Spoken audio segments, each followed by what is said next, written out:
Saya akan cerita sedikit tentang tradisi hujjah. Dulu ulama itu kelihatannya sederhana, tapi kalau berargumentasi itu hebat.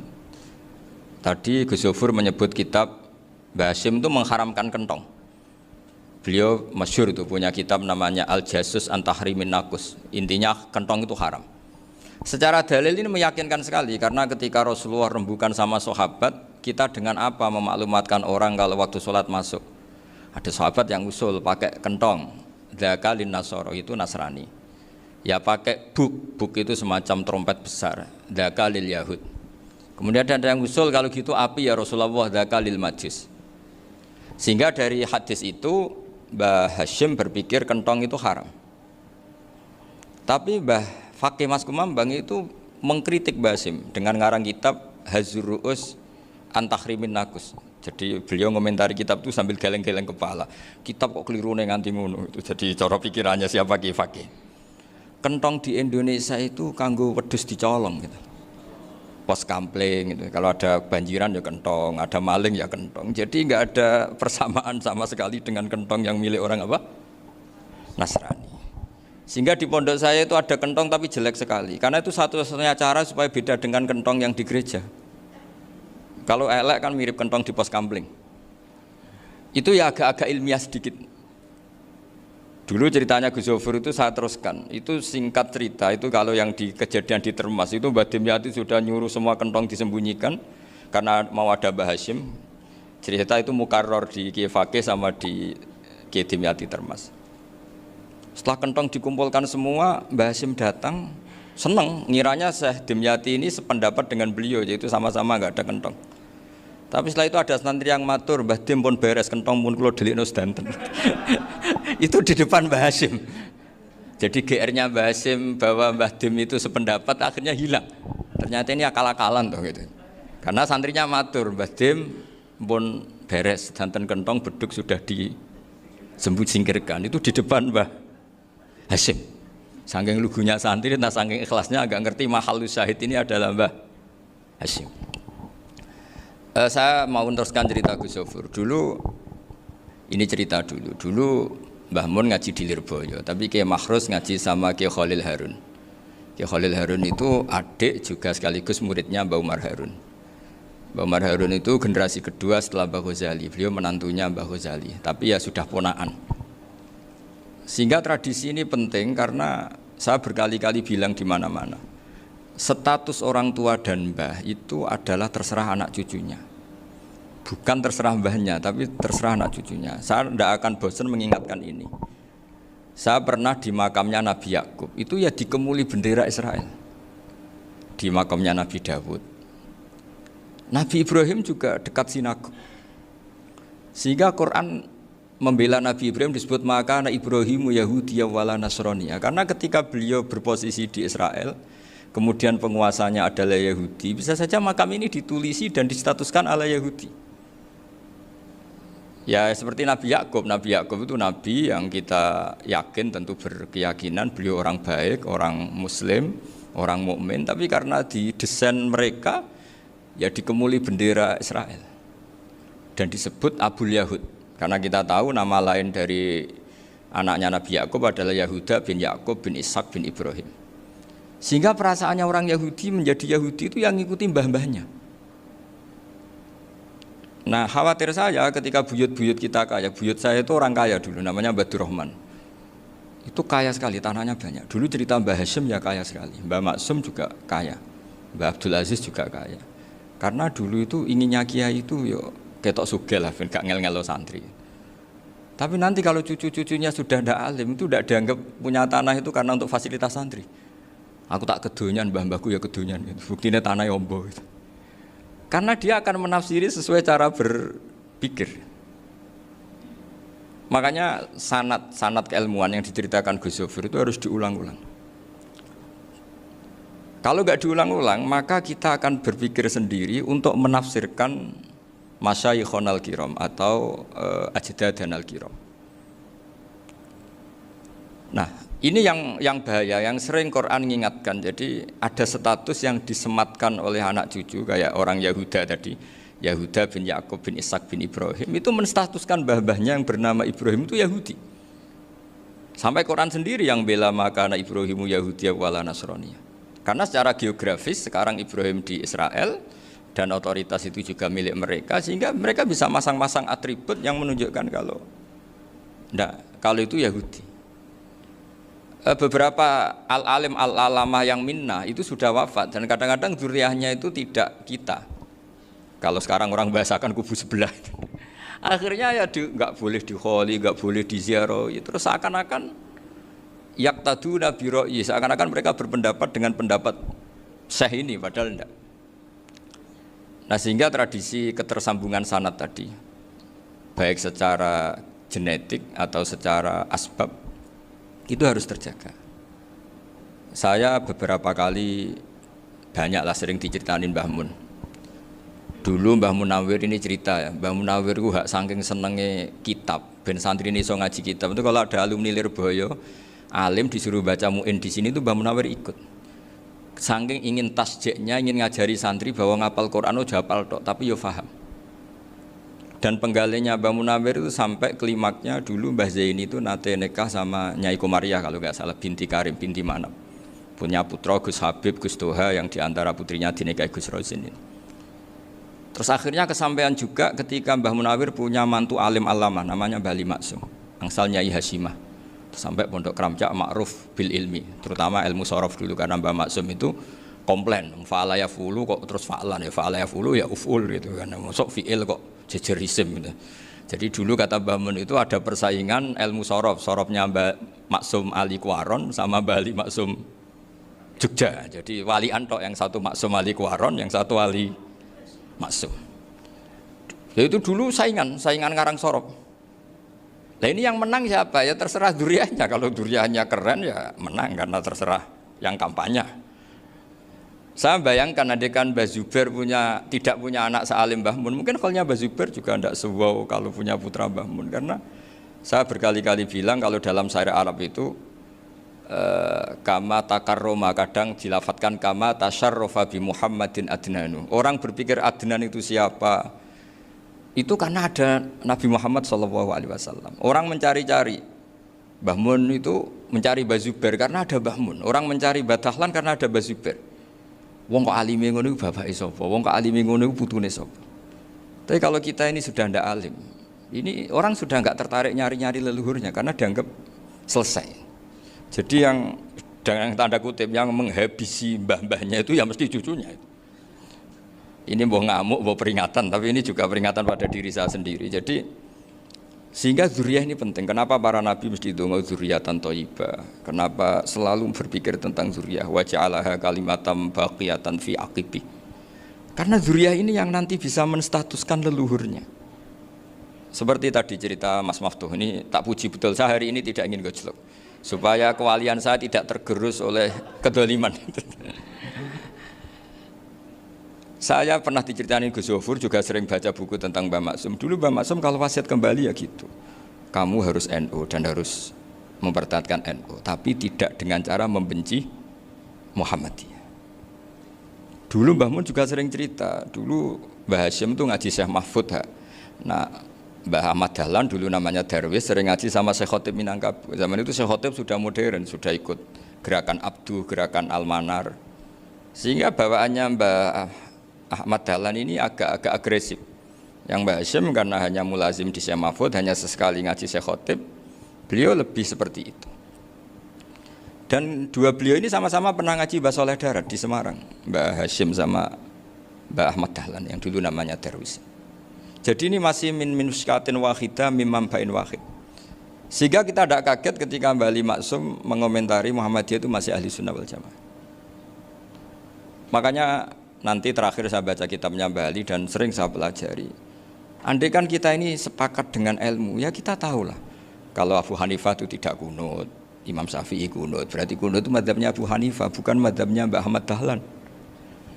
Apa tidak kunut itu mazhabnya Abu Hanifah, bukan mazhabnya Mbah Ahmad Dahlan. Kita kunut itu mazhabnya Imam Syafi'i, bukan mazhabnya Mbah Hasyim. Ini semuanya masih dalam bingkai ilmu.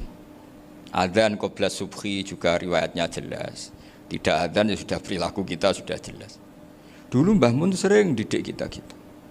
Saya sering dengar cerita kalau dulu Pak Arif Fakhruddin begitu hormat sama Mbah Ali, apalagi duriahnya Mbah Azhar Basir, karena beliau dulu do ngaji di Termas. Dulu itu nggak ada masalah karena semuanya dianalisis pakai ilmu. Tapi sekarang pakai identitas, yang kunut tuh NU, yang nggak kunut Muhammadiyah. Berarti Abu Hanifah itu Muhammadiyah, Imam Syafi'i itu NU. Berarti Imam Syafi'i itu ya anak buahnya Ki Miftahul Ahyar kira-kira gitu karena anak buahnya Pak Said Akil. Kan terus jadi repot. Dulu kita ini pengagum ilmu, bukan pengagum perbedaan. Sehingga di sini yang saya kagum dari sekian ceritanya Mbah Ali Maksum, supaya kitab ini to the point, supaya nggak lama-lama karena waktunya juga. Nanti kalau kemalaman ini kena semprit ini sudah. Ini diantara yang diceritakan Bali itu unik. Imam Syafi'i itu sering tawassul, sering wasilah sama siapa itu? Abu Hanifah. Ini sudah tak petakan, saya baca yang sensitif lah, so yang ini ya. Ziyar al-Babus Samin, terus sebentar ini yang bab tawassul.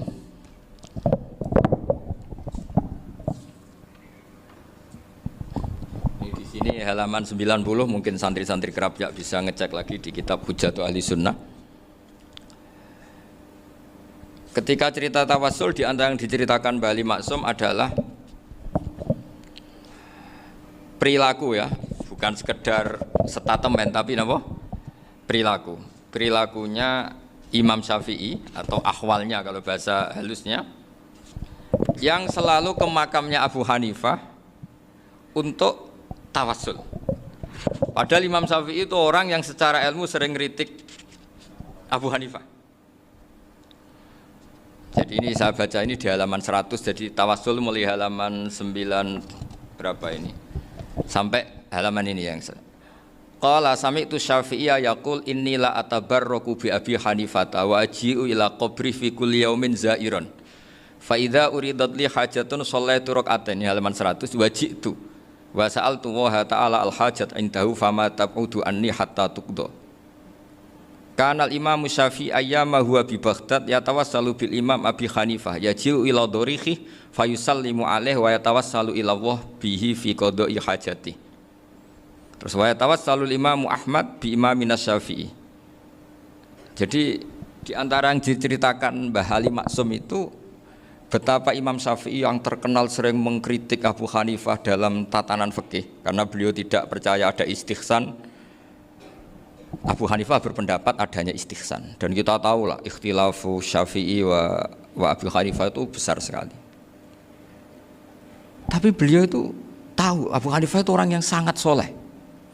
Abu Hanifah itu kalau ketemu sama orang yang utang beliau itu yang lari bukan yang utang Abu Hanifah, karena takut orangnya itu izin. Jadi kalau ketemu yang utang di jalan itu yang sembunyi itu Abu Hanifah. Kenapa engkau sembunyi? Ada yang utang saya lewat, nanti orangnya malu. Jadi setingkat Robi'ah Adawiyah itu beliau di rumah ada maling itu sembunyi. Ditanya kenapa engkau sembunyi? Malu, gak ada yang dimaling. Malu sama malingnya karena serumah itu gak ada barang yang layak dicolong gitu. Itu Robi'ah dia sembunyi. Itu yang bisa niru itu Abu Hanifah. Jadi wali-wali besar ini ternyata saling menghormati dan saling tawassul. Nah saya berharap tawassul ini bukan sekedar perilaku sosial, tapi memang ada sanatnya.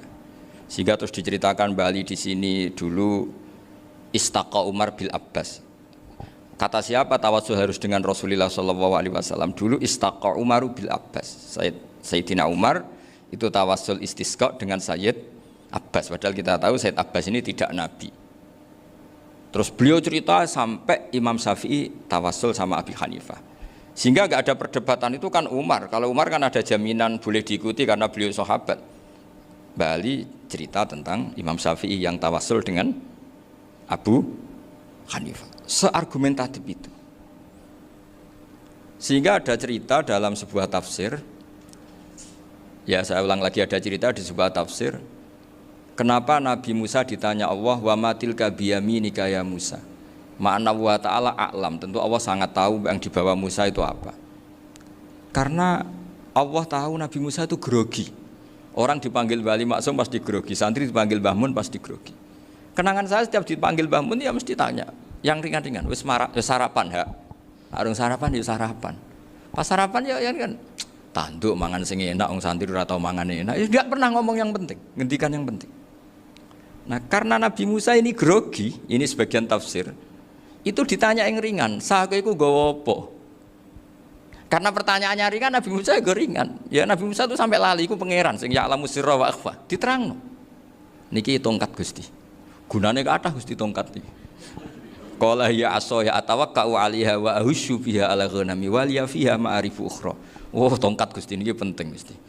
Nggih nak nggih macam-macam lah Gusti. Atawakkau 'alaiha wa ahusyu biha 'ala ghanami kangge menghalokan. Masih terangno terakhir dan yang lain-lain Gusti. Wa liya fiha ma'arifu ukhra. Sehingga akhirnya rileks. Karena Nabi Musa terus ngerti. Ternyata ketemu pangeran itu gak seserem yang saya bayangkan gitu. Pertanyaannya ringan. Itu ada ilmunya. Tapi cerita ini yang versi tafsir ini tidak yang seperti di Manaqibul Ghazali. Di beberapa kitab tentang Manaqibul Ghazali diceritakan di alam roh Nabi Muhammad SAW itu yubahi bi ummati, saking yubahinya sampai ngendikan ulama ummati ke anbiya Bani Israel. Ulama umatku itu pinternya atau statusnya itu mirip-mirip lah. Kaf itu ya mirip-mirip lah, mirip-mirip kayak ulamanya nabinya Bani Israel. Akhirnya Nabi Musa itu tersinggung sekali, bagaimana mungkin ulama disamakan dengan nabi. Sehebat-hebatnya ulama itu kan tidak akan yabluhu darajatan nubuwah atau yartaqi ila darajatin nubuwah. Itu akhirnya ya kalau kamu nggak percaya panggil, yang dipanggil Imam Ghazali. Ya Nabi Muhammad juga nggak mau kalah gitu. Kalau manggil ulama RT ya kalah keok gitu. Akhirnya Imam Ghazali datang, ditanya sama Musa, "Mas muka, nama kamu siapa?" "Ana Muhammad bin Muhammad Al-Ghazali At-Tusi Asy-Syafi'i." Itu disebut panjang. Terus Nabi Musa guyu-guyu.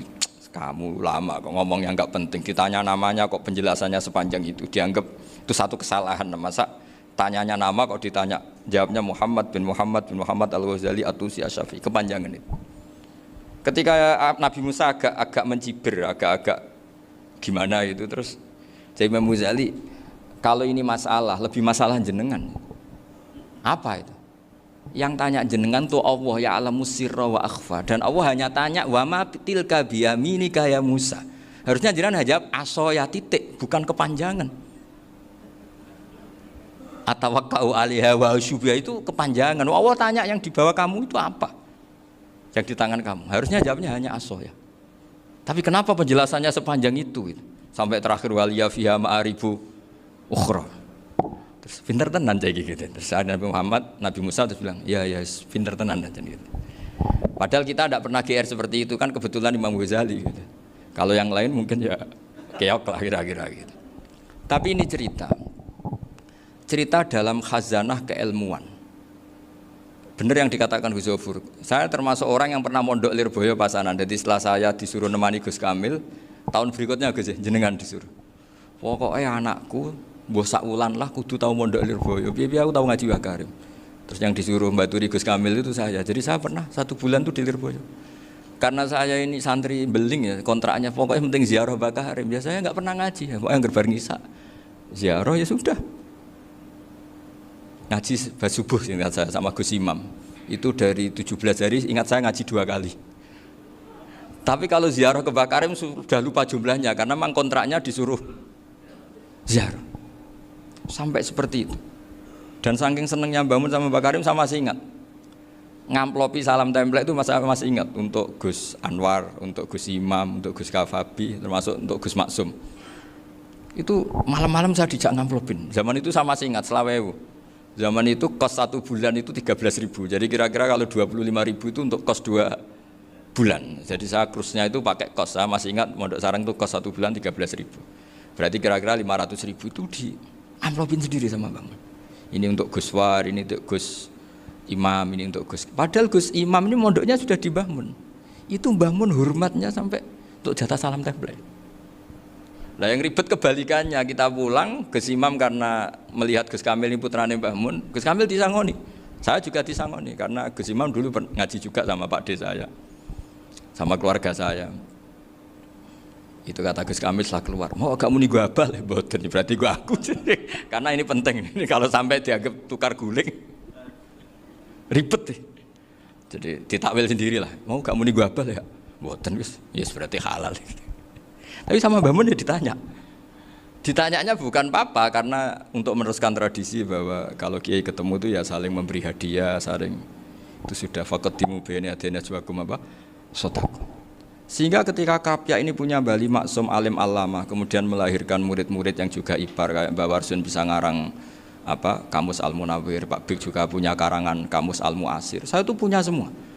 Karena ini adalah buah dari bahwa kita ini tidak kalah sama produk-produk yang di sana. Bahwa produk di kita ini sudah cukup untuk mengantarkan orang menjadi alim alama. Dulu Mbak Zubair ke Mekah ya sudah alim alama.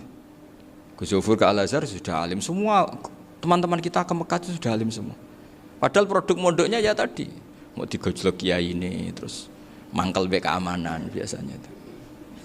Biasanya musuh besar pondok itu keamanan. Jadi ya bukan berarti gojlok ibunya Gus Maftuh enggak. Biasanya keamanan itu musuhnya apa? Banyak. Itu tradisi keilmuan itu harus dijaga dengan hujjah dan dengan tadwin, dengan pembukuan. Saya punya sekian cerita ya, misalnya dulu kita mungkin iskal itu janggal. Kenapa sih orang Islam tukaran sama orang Islam itu? Sehingga di antara doa Nabi yang enggak dikabulkan Allah, enggak boleh dikabulkan sama Allah enggak boleh, bukan berarti enggak mustajab. Redaksinya famana aniha, memang enggak boleh. Redaksinya bukan falam yastajib lahu tapi famana aniha. Di Al-Marrah As-Salisa ini Nabi dilarang, yaitu melarang umat Islam itu jangan sampai tukaran sama umat Islam sendiri. Itu kata Allah, ya tidak bisa kata Allah, kalau itu tidak saya kabulkan. Itu dulu guru-guru kita nyontohkan sederhana. Kira-kira kalau saya tukaran wek Gus Zofuru, Mbah Mun luwih ikhlas dibanding ditukari wong liya. Nakno kakak ditabuk adik, wong tua luwih ikhlas dibanding ditabuk tangga. Barokahnya membaca kita lebih mentoleransi. Kalau ada Mbah Hashim dikritik Mbah Fakih Mas Kumambang, kita ikhlas itu. Tidak dikritik guru PAUD, itu kan. Atau dikritik orang-orang yang nggak bisa ngaji. Artinya ternyata keliru kita bilang kiai kok tukaran. Justru bagus kiai tukaran. Dibanding kiai dikritik guru PAUD atau dikritik orang-orang yang nggak bisa baca kitab.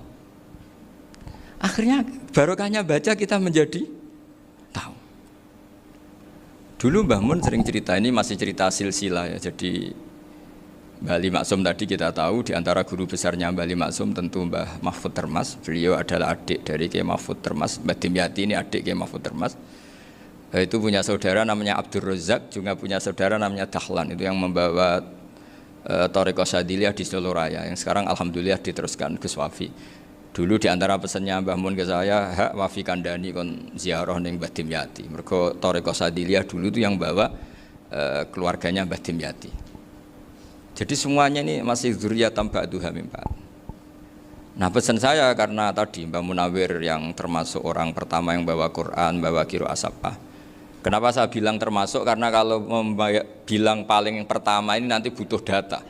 Dan itu agak kerepotan. Nah, tapi yang jelas mimman istahara lah. Mimman istahara yang membawa sab'ah ke sini itu adalah Mbah Munawwir. Terus beliau ngajarkan diantaranya ke Mbak Arwani, pakai kitab Satibi, pakai kitab Nazmus Satibi. Terus Nazmus Satibi itu diteruskan oleh Mbak Arwani, ditulis. Yang nulis dulu Mbak Dola Salam. Bapak saya itu murid Mbak Dola. Dulu Mbak Dola sebelum ke Mbak Arwani ngaji sama Ki Said di Sampang. Bapak saya sebelum ngaji di Mbak Dola sudah hafal Quran lewat buyut saya sendiri namanya Ki Zubaidi. Yang Ki Zubaidi akhirnya jadi menantunya Mbak Ahmad Su'eb. Jadi buyut saya kandung ini namanya Sofia, itu angsal keluarga Lasem, yang adiknya Sofia ini punya adik Badi'ah yang jadi ibunya Ki Sahal. Terus Ki Sahal punya Mbak Yu namanya Muzayanah, punya di garwa Ki Mansur punya anak Gus Qayyum. Jadi dulu ibu saya, ibunya Gus Sofur, ibunya Pak Maftuh itu semuanya di Lasem. Karena saya dari keluarga Gen ya Lasem, dari keluarga sanad guru ya Lasem. Tapi Lasem Bahdawi itu dulu ngajinya di Mbah Umar Harun di Sarang. Mbah Umar Harun ini menangi Sayyid Ahmad Zaini Dahlan. Sayyid Zaini Ahmad Zaini Dahlan ini punya cucu keempat yang hidup di Sedan, terus makamnya di Lasem, namanya Habib Haidar, itu yang nulis biografinya Mbah Maksum. Mbah Maksum bukan Bali, biografinya Mbah Maksum. Itu ditulis oleh Habib Haidar, namanya Haidar bin Hasan bin Sodaqoh bin Ahmad Zaini Tahlan. Nah, Habib Haidar ini menantunya Sayyid Hamzah Sato. Hamzah Sato itu Hamzah bin Abdullah bin Umar, itu kakaknya Sayyid Abi Bakar Sato, Sohibul I'anah. Nah, Sayyid Umar ini yang dulu ngajari mbahnya Mbah Mun namanya Ahmad bin Su'aib. Nah, di antara ajarannya adalah baca kitab-kitab kecil yang bisa dihafal. Dibawalah ke sarang jadi metode muhafadzah. Tapi kemudian lama-lama oleh pondok itu jadi syarat kenaikan kelas. Dulu nggak ada muhafadzah untuk kenaikan kelas ya, supaya orang alim itu harus hafal, lama-lama dipakai syarat untuk muhafadzah. Jadi semua ini sanad harus kita ingat supaya kita bisa menjaga tradisi. Termasuk tradisi ini kiai seneng jagungan, terus ngomong ra penting. Itu juga sanad. Setahu saya Mbah Mun itu kalau ketemu bapak ya guyon terus. Saya punya kenangan tuh yang dulu agak iskal tuh begini. Ada isu lah, entah isu entah hoax entah apa, ada kaji itu agak beling itu, pokoknya beling lah gitu. Seneng siapa itu, rondo lah apa itu. Pokoknya beling gitu. Ketika Mbah Mun dilaporin tamu kalau kaji itu beling sama rondo itu, Mbah Mun tanyanya lucu. Lho ayu no cung. Wahyu banget Mbah. Wahyu. Itu bapak juga bakas ayu nih. Dulu saya sekali ini kiai kok bakas wong ayu, bakas bodine barang lah kira-kira gitu. Tapi setelah saya tambah alim, tambah ngerti itu, kata bapak gini, ya abek bakas ayu hak timbang iya no malah qadzaf. Ternyata seni. Sekali Mbah Mun atau bapak bilang, "Kaji kok zina, kaji." Maka larinya ke qadzaf. Maka menghindari bahasa menuduh, ngomong yang enggak penting. Lho ayu no. Jadi kiai dulu tuh orang sok suci tapi menghindari hal-hal yang jadi punya seni untuk ngelola kehidupan. Orang bermalam-malam jagungan sama teman asik itu kan perlawanan terhadap nafsu kita, syahwat kita untuk mungkin nikmati dugem di bar atau di tempat-tempat maksiat. Itu setan di Indonesia tuh kaku hati sama Kiai Jawa. Orang supaya tidak tertarik maksiat itu Kiai Jawa cukup ketemu kancane masak terong guyon, gejol-gejolokan zaman mondok, sewengi lulus sangka maksiat. Bar wis tutup. Perlawanannya sederhana, nggak pakai tahajud, nggak pakai wiridan, karena Kiai Jawa juga koyoke rapati potongan ahli ibadah gitu, jagungan gitu. Jadi setahu saya itu pernah lihat Bali itu sekali ketika beliau ngisi ceramah di Mbah Hamid Bedowi, sama masih kecil diajak bapak. Dulu kalau bapak ngelihat Bali sama Mbah Hamid itu mesti nangis, karena dua orang alim bertemu. Yang akhirnya ya bisanan itu Mbah Hamid punya anak Gus Nasih, di sini ada Mbah Nafisa, terus jadi Mbak Salih Hindun itu. Jadi dulu tuh ya guyon terus ketika ketemu. Itu yang sering bodoni Mbah Hamid itu ya Ki Bisri. Ki Bisri itu kalau datang ke Ki Hamid Pasuruan, nak wali tenan aku teko ditatakno mangan. Jadi ukurannya ya. Ternyata sampai sana dikei mangan tenan. Masih belum mengakui, kan nak wali tenan aku iki kiai rung di mobil, dongakno aku di mobil. Sudah kalah satu seri itu masih gak terima. Lalu itu Mbah Hamid akhirnya berdoa, ayo monggo, mungkin-mungkin Ki Bisri gak ada mobil. Itu setelah didoain masih tanya, mereknya apa merek? Jadi itu Mbah Hamid jawab, ya paling Holden itu, paling Holden. Itu nyari mobil itu ya adalah dapatnya Holden. Suatu saat Mbah Bisri diundang Mbah Hamid gak dikasih bisaroh, karena utangnya sudah banyak Mbah Hamid, Mbah Bisri ini utang doa tadi. Itu ya gak dikasih besar ya gak mau kesang apa-apa kelambimu kayak aku. Didol sama muhibbinya Mbah Hamid. Itu harganya melebihi jatah bisaroh. Ketemu Mbah Hamid. Kang, susu Kang, mergo. Jadi dulu itu rileks, makanya ini yang diceritakan ke Zofur. Sebetulnya kalau kiai-kiai itu bersanad itu ya rileks, hidupnya itu rileks. Karena rileks ini perlawanan terhadap kemungkaran. Saya dulu musyawarah sering sama Gus Zofur usul fikih. Itu jelas di antara yang ditulis Lubil Usul itu. Ya kita tahu tadi misalnya sanad usul fikih, Mbah Ber itu sangat al-usuli Kiai Zubair Dahlan, abahnya Mbah Mun. Punya murid di antaranya Kiai Sahal. Kiai Sahal punya karangan Thariqatul Husul fi Syarhi Lubil Usul. Itu Thariqatul Husul itu beliau ngendikan dalam mukaddimah bahwa saya bisa mensarah ini berdasar ngaji maknani sama Mbah Zubair. Terus beliau mengutip sarah itu dari kitab Nailul Ma'mul. Beliau ngendikan binus khotin khotiyah ghairi matbu'ah. Dan itu ditemukan di Kiai Mansur di Lasem, karena Kiai Mansur iparnya Mbah Sahal. Mansur bin Khalil ini diantara katibnya Syekh mahfud. Jadi semuanya ini sambung. Mbah Ber saking ahli usul fikihnya, kalau ngajar usul fikih itu kalau guyon takriran saya ini lebih memahamkan ketimbang Sarah. Ya sudah, terus Mbah Zubair Kiai Fakih, terus Syekh Mahfud. Di sini Syekh Mahfud termasuk orang yang dekat Mbah Munawir sampai putrane Mbah Mahfud namanya Gus Muhammad dibawa Mbah Munawir, kemudian mondok di Termas diantaranya, terus dinikah jadi menantunya kalau nggak salah Haji Taslim di Betengan, kemudian sekarang juriahnya Mbah Mahfud di Betengan. Ini nggak boleh hilang secara seperti itu. Diantara di usul fikih diterangkan ketika diantara 5 hukum itu ada yang bernama mubah. Mubah itu boleh dilakukan, boleh ditinggalkan, dan kalau dilakukan ya tidak berpahala, tidak disiksa. Itu ada ulama yang protes. Protes nggak bisa seperti itu. Itsma min mubahin ila wa tahaqqaqu bihi tarku haramimma.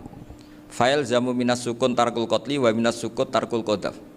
Tidak bisa, mubah itu tidak ada. Kalau kiai jagongan semalaman, itu Allah ngitungnya itu hada taroka dugem, wahada taroka delok dangdut, wahada taroka kada wakada. Oh, itu luar biasa. Dan kita ngikuti yang seperti itu saja. Gak usah tahajud, gak usah witir telulas, kaya ora kuat timbang gremeng. Sewengi jagongan, setan ngenteni kita tergoda maksiat, ternyata maksiatnya sampai tutup, kiainya masih apa? Jagongan. Jadi jagongan saja ada ilmunya bahwa itu perlawanan terhadap tarkul ma'asi. Sehingga bagaimana Anda katakan mubah ini mubah, toh gunanya adalah tarkul haram. Meskipun efek mubah juga bisa tarkul wajib, wae bojo blonjo turu. Kan wae ngrumat ibuke turu. Itu halal wajib. Jadi mubah itu resikonya ya bisa tarkul wajib, bisa tarkul haram. Sehingga kalau sanad ini terjaga secara baik, secara kultur, saya sering juga sakuan sama Gus Yofur itu mesti tak niati gitu. Jagungan wong alim iku ibadah dan menikmati ibadah adalah dabul auliya wa dabul ulama. Kata Imam Ghazali, pada akhirnya waqud buhadatin al istilzat bil mubahat. Kata Imam Ghazali, pada akhirnya qutbu hadatin, madaru hadatin, pokok dari agama ini adalah melawan kemaksiatan dengan kita menikmati al-istidzat bimubah. Kita menikmati sesuatu yang dibolehkan Allah Subhanahu wa taala. Dan seperti ini itu bisa qasmu dhuhri syaitan, bisa menghancurkan punggungnya setan. Karena kalau melawan setan dengan ibadah ini kadang kita capek selain isra potongan. Tapi nak kangkang ning komplek H gitu jagungan mbek kancane, ngenang melarate, mbok ngenang ora sekolah, ramunggah kenangan. Sing ramunggah diarani istiqomah. Itu kan diarani tulus zaman, kok sing munggah dianggap kesusu. Saya ini punya pondok Quran, kalau ada yang hafal 3 tahun mesti digojol kancane, gak apik kesusu. Kesusu itu mesti tidak barokah karena tergesa-gesa apa? Hatam. Sehingga yang enggak hatam-hatam itu kayak partai mayoritas. Ini yang partai tulis zaman katanya. Ahli sobri katanya. Akhirnya di pondok gara-gara itu mau guyon, tapi enggak ada stigmasi yang saya enggak naik. Di Pondok Sarang itu saya punya temen itu banyak yang sekelas dengan saya, sekelas sama Gus Kamil, akhirnya sekelas dengan Gus Sofur. Padahal saya ini kakak kelas. Saya temannya, Gus Kamil temannya Gus Sofur. Ini anak ini nggak pernah naik, itu nggak dinyek, nggak dicibir di pondok. Karena guyonan tadi, guyonan bahwa ini bagian dari bentuk apa? Istiqomah. Nanti yang goblok juga tenang. Karena kiainya cerita, kadang santri goblok ya barokah. Di sini pondok akeh santri ora tau sinau ning omah dadi kiai gede. Selalu kiainya tuh cerita seperti itu. Akhirnya sing goblok ya bangga dengan kegoblokannya. Iya, jadi kiai itu orang yang meskipun guyon ini barokahnya Masya Allah. Dan setahu saya kiai-kiai alim itu ya senengannya guyon karena tadi guyon itu luar biasa. Bapak saya itu kalau pesan sama saya itu enak ngaji wis guyon nice. Wong ning omah mikir utang, mikir wedi bojo macam-macam kok ngaji kok jak nangis pisan, nangis ping pindho gitu. Sudah jak guyon ae. Paling gak lali. Dan beliau punya dalil kul bi fadlillah bi rahmati fa bidzalika falyafrah. Jadi jangan sampai orang ini farah bil maksiat, jangan sampai orang itu. Dan ini yang saya kenang dari sekian cerita murid Bali. Mbah Ali Maksum ya senangane guyon. Gejol-gejolkan mbek santri guyon. Ini saya maklumatkan ke semua santri beliau bahwa ini bukan sekedar guyon, tapi al-istilzat bil mubahat. Ini adalah perlawanan terhadap setan karena banyak orang bisa senang tuh kalau nunggu maksiat. Ini bisa senang dengan sesuatu yang tidak maksiat. Itu kayak apa hebatnya? Makanya Nabi itu kalau ketemu sahabat ya sering ngendikan yang ringan-ringan. Ya Umar ma'afalan duher jong mana piye ije. Kalau ketemu anak kecil ya. Nanti ketemu yang tua-tua yang sudah nggak bisa mikir ya cerita-cerita saya mohon sekali murid-murid kerap ya. Jangan hanya ngaji fikih. Kalau hanya ngaji fikih itu posisi Abu Hanifah itu seakan-akan nyun sewu orang yang sangat tidak ahli hadis. Karena beliau di situ kelihatan kalah sekali dengan Imam Syafi'i. Apalagi di perdebatannya Muhammad bin Hasan Asy-Syaibani dengan Imam Syafi'i itu kelihatan sekali betapa Abu Hanifah itu orang yang nyun sewu ditinggalkan dalam ilmu hadis. Sampai beliau hanya dapat gelar min ulama ahli ra'yi, termasuk ulama yang kuat logikanya. Juga harus baca kitab-kitab seperti ini. Ternyata di balik Imam Syafi'i mukhalif pada beliau di bab-bab fikih, perilakunya sangat hormat. Sampai beliau tuh kalau tawassul ke kuburannya Abu Hanifah. Dan beliau ngendikan an-nasu fil fiqhi iyalun ala Abu Hanifah. Semua orang yang ahli fikih itu masih anak buahnya Abu Hanifah. Saya berkali-kali cerita, mazhab Syafi'i itu alatut tadhir hanya dua, yaitu alma wa turab. Abu Hanifah nambahi wanar. Alasannya Abu Hanifah orang mukmin yang dosanya banyak itu dibakar di neraka, dan alasannya Allah litadhirihim untuk mensucikan mereka. Sehingga pikirannya Abu Hanifah an-nar itu min alatit tadhir. Apa yang terjadi ketika bata itu batu bata yang dibakar di situ campur teletong campur apa-apa itu kalau sudah mazhab Abu Hanifah selesai sudah suci karena sudah ngelewatin pembakaran. Meskipun kita tidak akan kalau kehilangan air terus wudu dengan api bisa bunyak semua itu. Tapi apapun itu menjadi solusi. Sehingga saya punya kitab namanya Ikhtilafu Malik Ikhtilafu Malik wa Abu Hanifah atau Ikhtilafu Syafi'i ma Abu Hanifah. Itu kelihatan sekali kalau Abu Hanifah itu nyuruh saya posisinya kalah. Karena yang ngarang orang-orang Syafi'i. Tapi kalau melihat kitab-kitab kewalian, misalnya di kitab Mizan Kubro ini juga sering disebut kisah itu Mbak Ali Maksum tentang Imam Sa'roni. Berkali-kali beliau mengutip Mizan Kubro. Itu Abu Hanifah adalah orang yang sangat mukasyafah. Artinya ketika Nabi cerita air wudhu itu menjatuhkan dosa, tidak ada air wudhu yang jatuh ke kamu kecuali saat itu juga dosa kamu jatuh. Itu beliau datang ke Madharota Kufah. Kemudian beliau bilang sama si orang tua tadi, tub anizina. Orangnya terus bilang atubu minazina. Ada lagi pemuda datang dibilangin tub an ukuki walideka. Terus bilang tub tu an ukuki walidayya. Sampai yang terakhir ada tub an simai alatilahwi atau an samai alatilahwi. Terus tub tu an samai.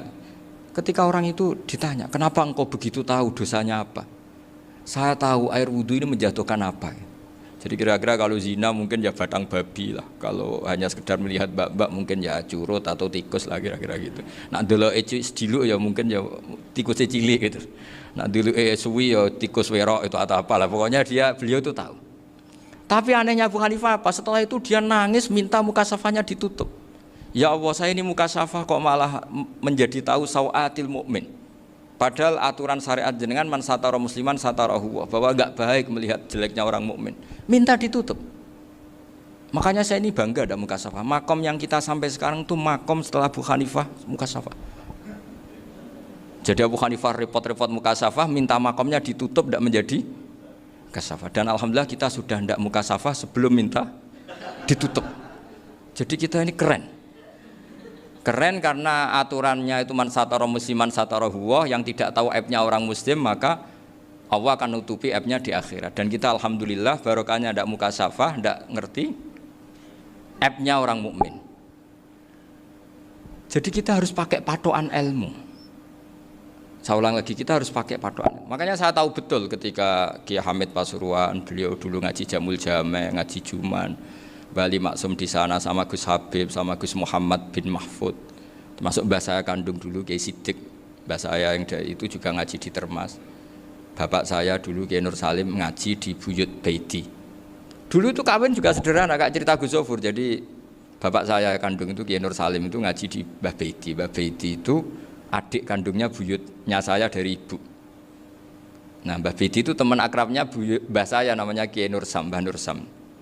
Singkat cerita terus Nur ke Jorabi Arabekno itu. Setelah bapak saya ke Badullah mau ditawarin jadi mantu, kata bapak saya kula pun dipek mantu Mbah Baiti. Akhirnya dapat ibu saya itu. Karena ibu saya itu cucu Mbah Bedi, cucu lambung. Jadi mbahnya ibu saya itu Mbak Yunya Mbah Bedi. Namanya Mbak Sofia tadi yang dapat Mbak Idris itu. Yang Mbak Idris ini bin Umar. Ya Mbak Umar yang mbahnya Mbah Hamid. Hamid bin Abdul bin Umar. Kalau bahasa itu Fatimah binti Idris bin Umar. Dulu kecilnya Mbak Idris namanya Abdul Khalik. Kalau kecilnya Mbah Hamid namanya Abdul Mukti. Kalau kecilnya Mbah Maksum namanya Muhammadun kalau nggak salah. Dulu itu namanya dua-dua karena diganti ketika musim apa? Haji. Jadi ini terjaga. Sehingga tidak ada ceritanya kiai-kiai yang jagongan kemudian santrinya itu yang agak-agak khawarit. Kiai kok sungi-sungi jagongan, gak tahajud, gak duha, itu tidak ada seperti itu. Karena ini dianggap fi'lul mubahat untuk melawan mungkarat. Jadi sehingga di kitab Ihya diterangkan, kamu jangan ngira orang-orang soleh ketika jagongan itu min ahlil bitolah wa takasul. Itu orang-orang yang pemalas itu enggak. Tapi mereka bisa mengasyiki Allah. Bahwa dalam jagongan ketemu teman ya asik, gejul-gejulkan sama Pak Maftuh ya asik. Dan keasikan ini bentuk perlawanan terhadap keasikan harus dengan maksiat. Itu kayak apa kalau kita ngaji sampai seperti itu. Termasuk tadi yang diceritakan Pak Maftuh kitab Hunyah. Semoga beliau cerita juga pernah belajar. Saya pernah belajar kitab Hunyah khatam. Itu diantara yang diceritakan Syekh Abdul Qadir Al-Jilani tadi kata beliau Al-Jilani dipakai Jim Al-Jilani. Ini agak beda dengan kita. Mbah Zubair itu punya kitab namanya Al-Qalaid Al-Luluyah. Beliau menfatwakan nama-nama ajam itu kamu bebas. Ajamiyun fasna bihi masyita. Sehingga kita kalau punya kiai harus mau qolal ustukhri. Sehingga mau qolal istukhri. Tirmidzi juga nasibnya sama. Qolat rawahut Tirmidziyu. Sehingga rawahut Turmudziyu. Yang satu rawahut Tarmidhiyu. Ya karena kita keluarganya Tarmidhi apa enggak gitu. Makanya kata Mbah Mun sama masih ingat. Kata cerita Gus Zufur tadi, adabnya Gus Zufur itu cerita tentang keluarga ibunya. Padahal keluarga ibunya juga orang-orang soleh yang luar biasa. Itu kata Mbah Mun, kowe roh jenenge Imam Bukhari tahu ya. Jenenge sapa? Saya nyebut Muhammad bin Ismail bin Ibrahim bin Muhirah bin Bardasbah. Lah iya Bardasbah mbok waca Bardisbah yo. Lah cara kene mbok Parmin mbok Parlan ngono. Jadi Bardisbah mbok Bardasbah iku cara kene yo Parmin Bapak. Iku rak Mbah Fadl Senori dadi kabeh diwaca Arab. Jenenge Mbah Umar Harun. Dhisik yo wong Sarang, Mbah Harun mbok Kirun yo ora roh, wong dhisik yo wong kuno. Jadi kalau versi Mbah Fadl termasuk yang pertama bikin nasab Mbah Maksum itu tulisannya Mbah Fadl yang dikutip Habib Haidar tadi. Ya saya seperti Gus Zufur juga mencari-cari hubungan ulama-ulama di Jawa. Itu Mbah Mun kalau bicara mbahku ono sing jenenge Kiai Serut. Kalau ditulisannya Mbah Fadl itu Syaraf. Jadi Mbah Fadl itu fanatik orang-orang alim itu ditulis Arab, kalau Mbah Mun itu Jawa. Dulu tuh ada wali seto di daerah saya. Dulu orang ya janggal, ternyata ada sato itu kesamaan di Arabnya itu. Sehingga kiai-kiai itu ada fanatik Tirmidzi, Turmudi, Tarmidi, Jilani, Jailani karena ajamiyun fasna bihi masyita. Jadi kalau nama-nama ajam semonggo lah baca sekenanya sementing. Cuma mungkin tahqiqnya benar Pak Maftuh tadi memang di Mu'jamul Buldan itu Al-Jilani bikasri jim ya sudah kita baca Al-Jilani. Sebab itu kayak Pondok Pelosok Lirboyo itu menurut saya bagus. Orang itu maknani betul sama gurunya. Kalau Sarang enggak. Kalau Pondok Lirboyo, pondok yang tadi ternyata keluarga Mbah Munawir sini pernah bisanan yaitu Mbah Zaini pernah nikah sama Nyai Komariah ya kalau nggak salah, punya putra Gus Habib ya, Pak Toha dan sebagainya. Itu betapa hubungan pondok Quran sama pondok kitab dulu itu nggak pernah terputus. Bapak saya selapal Quran itu dulu ngaji Mbah Zubair. Jadi bapak saya sering ngutip mu'en apa, padahal bapak saya itu terkenal tuh, beliau cita-citanya itu saya ingin hafal Quran kayak hafal Fatihah. Beliau itu sampai sepulahnya sekali. Karena beliau inginnya hafal Quran kayak hafal Fatihah.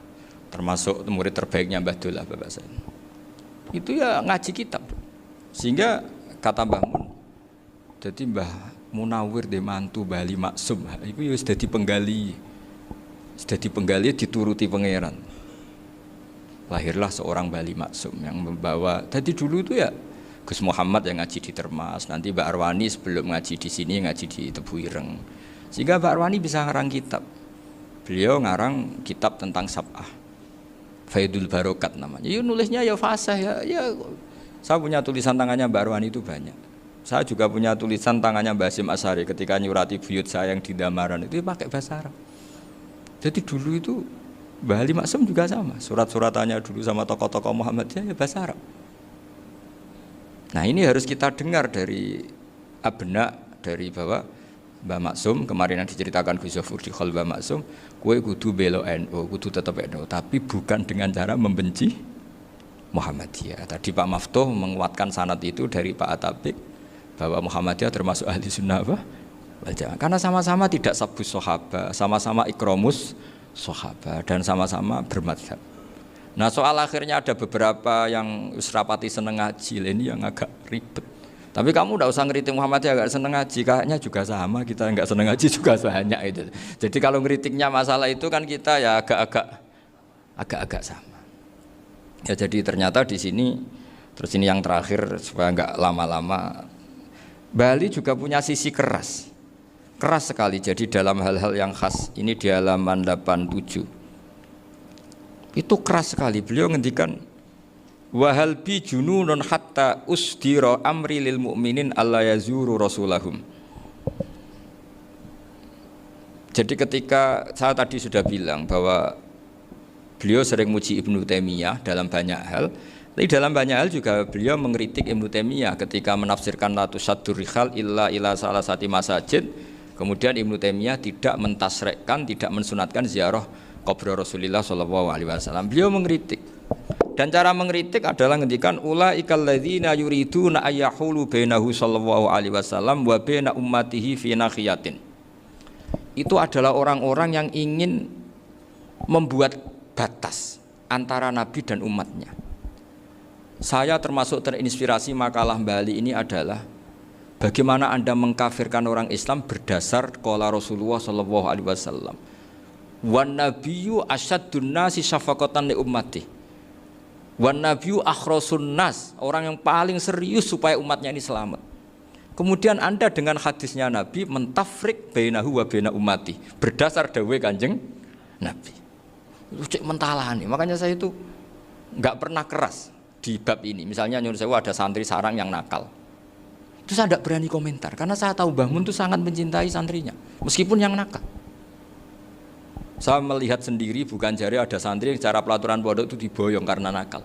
Itu Mbah Mun ngendikan begini. Ya cung yo ke diboyong itu cara aturan pondok. Nah aturannya pangeran ngger kowe tobat dadi wong apik ya dadi wong saleh. Ya kowe kudu tetep sering rene, tetep santri kudu dunya akhirat. Soal pondok ya ben ana aturan, ben menjen kowe nakal nemen ya diboyong, tapi kowe tetep wong apik. Jadi karena kita tidak mungkin mentafrik bainahu wa baina talamidhi. Kita tidak mungkin mentafrik baina nabi wa baina ummati karena nabi adalah apa? Asyaddun nasi syafaqatan li ummati. Sampai saking sayangnya nabi itu ngendikan syafaati li ahlil kabair min ummati. Lho koyo apa baiknya nabi? Ora melok nakal, ora melok maksiat, tapi melok nanggung swargane. Iku waktu gali sampean wis kowe utang gak apa-apa, bangkrut gak apa-apa, sing nyaur bapak. Gua sampean ngono top tenan. Anake yo ngawur tenan maksudnya itu, tapi top tenan. Lah nabi ku umate sing dosa iku umate, nabi sing nyuwun sewu, cara Jawane sing kangelan nyafaati. Karena nabi gak boleh dipisahkan dengan umatnya. Makanya kata Bali Maksum, ulaikal ladzina yuriduna ayyahulu bainan nabi wa baina ummati. Itu mereka adalah orang yang ingin memisahkan nabi dengan umatnya. Masa kita ngafirkan umatnya nabi berdasar dawuh nabi? Itu kan sama, saya benci santri Anwar berdasar dawuh Mbah Mun, padahal orang tahu semua begitu sayangnya Mbah Mun terhadap santrinya. Sama juga kamu benci santrinya Bali Maksum berdasar dawuh Bali, padahal beliau sangat mencintai santrinya. Nah kultur-kultur seperti ini tidak boleh hilang. Kita punya sanad, punya guru, punya keluarga yang sama. Jadi mbah-mbah saya itu orang Tuban, dekat sama posisi Ibrahim Asmorokonti tadi yang diceritakan. Jadi di kampung saya, kampungnya bapak saya itu ada makomnya Siti Syariah, itu mbak kandungnya Sunan Bonang.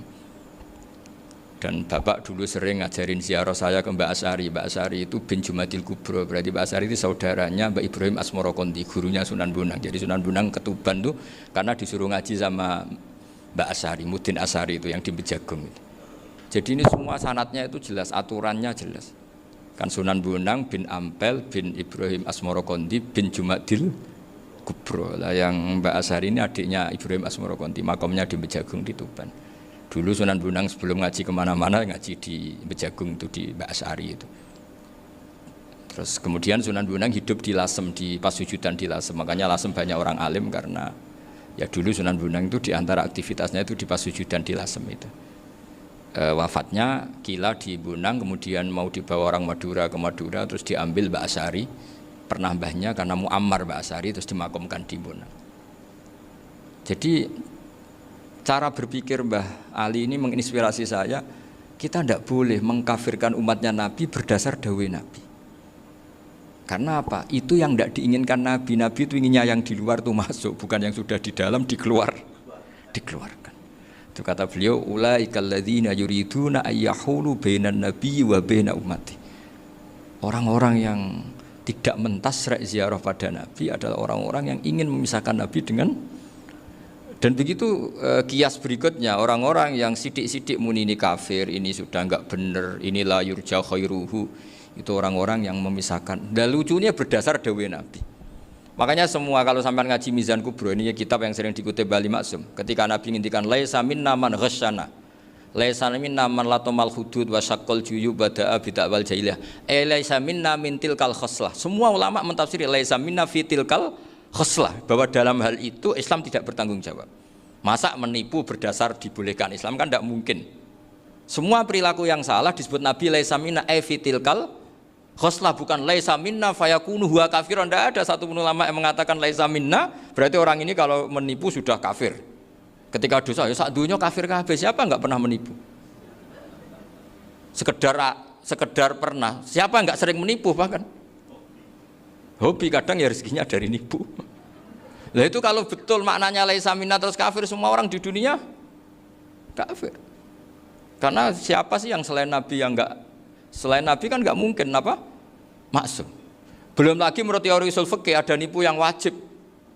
Ya kan, misalnya kita orang baik ketemu orang dolim yang memburu perempuan mau diperkosa terus bersembunyi yang kita tahu. Kita wajib nipu apa wajib jujur? Ketika orang dolim tanya, perempuan tadi kemana? Wajib nipu apa wajib jujur? Wajib nipu, karena kalau kita jujur berarti memberi peluang orang dolim menemukan buruannya. Jadi betapa alimnya. Dan ketika kitab Mizan Sa'roni dipakai Bali, dipakai Mbah Mun, saya pernah ngaji Mbah Mun, terus kita tahu maknanya laisa minna fi tilkal khoslah. Sehingga kita tidak mengatakan laisa minna dengan terjemahan letterlek tidak termasuk umatku. Kita tidak akan menambahi fakta frek fayakunu kafirun, tidak akan selamanya. Karena maknanya laisa minna fi tilkal khoslah. Kenapa kita selalu begitu? Karena enggak mungkin kita memisahkan umatnya Nabi dengan Kanjeng Nabi berdasar dawuh Kanjeng Nabi. Karena Nabi adalah berstatus bil mukminina raufur rahim. Ya terus ini mohon maaf sekali ini yang saya bisa